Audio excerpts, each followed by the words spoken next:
Joining me right now is the chairman of the RNC, Ronna McDaniel. Ronna, it's good to see you this morning. Thanks very much for being here.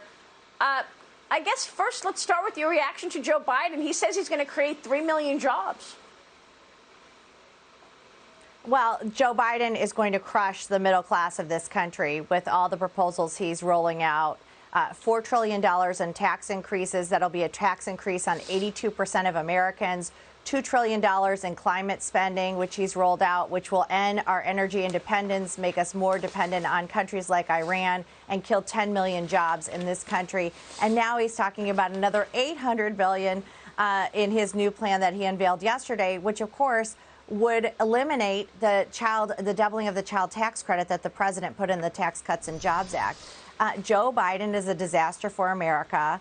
He is proving to be a Washington politician. Every answer to every problem is raising your taxes. It will crush our country coming out of a pandemic. That is not the answer to grow our economy. President Trump has it right because he's done it before and he's already doing it. As we saw the good jobs numbers last month, as you've seen him put out the PPP plan that allowed small businesses to get funding to keep their employees.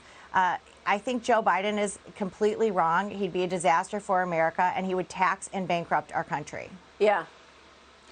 Ronna, you said something really important that I want to make sure our audience understands, because you just said that under Joe Biden, 86% of Americans will see higher taxes.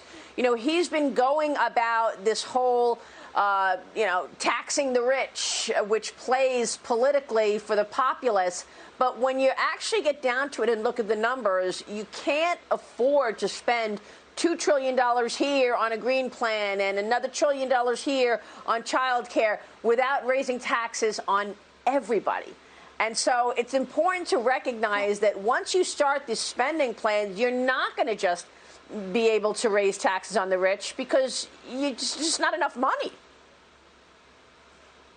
Exactly. There's not enough money. So everyone right now will have a tax increase under Joe Biden, coming out of a time where, we're dealing with this pandemic, where we've had unemployment because of the pandemic. Something, by the way, that we should be united around. I think it's really shameful to see Democrats continue to try and politicize a crisis like we've never seen before, that the president has navigated us through so well with his leadership, getting the ventilators, getting the testing up to speed, the PPE. But this is all hands on deck, and you're starting to see the Democrats more and more try and lay the blame at the president's feet for something that came from China, where WHO didn't inform us quickly enough. And the president has been on the front lines of this and leading us through this every step of the way. And you saw Nancy Pelosi yesterday call it the Trump virus. That's so shameful.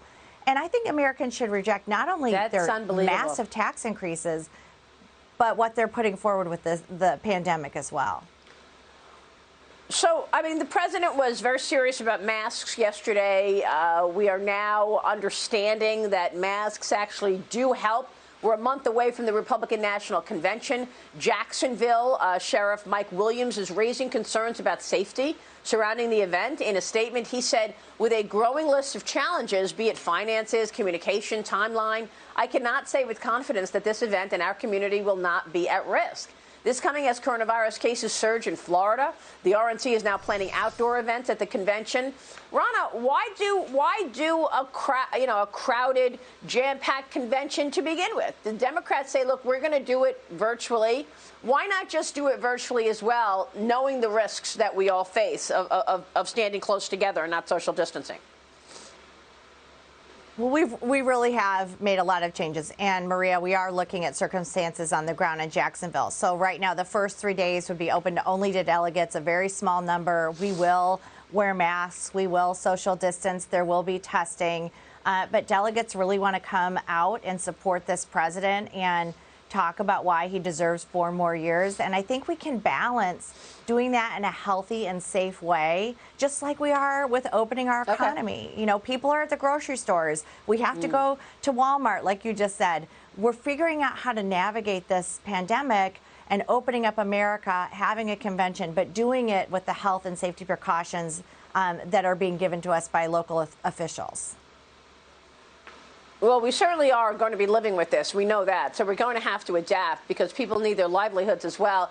You've been on a fundraising run. President Trump's re-election campaign raising $20 million in its first virtual fundraiser. This coming as the Republican National Committee raised nearly $37 million in June.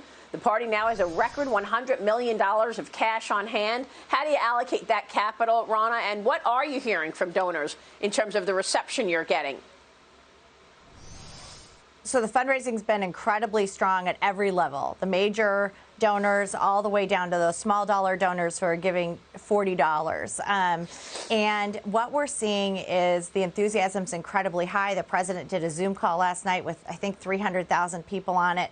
But beyond that, Maria, and you'll get this, wow, it's not the cash on hand that makes a difference. It's what I'm investing in. So we have 1,500 staff on the ground. We've trained close to 1.5 million volunteers. So you're seeing stories about us outpacing Democrats on voter registration. You're seeing Democrats raising warning flags that Joe Biden has no ground game.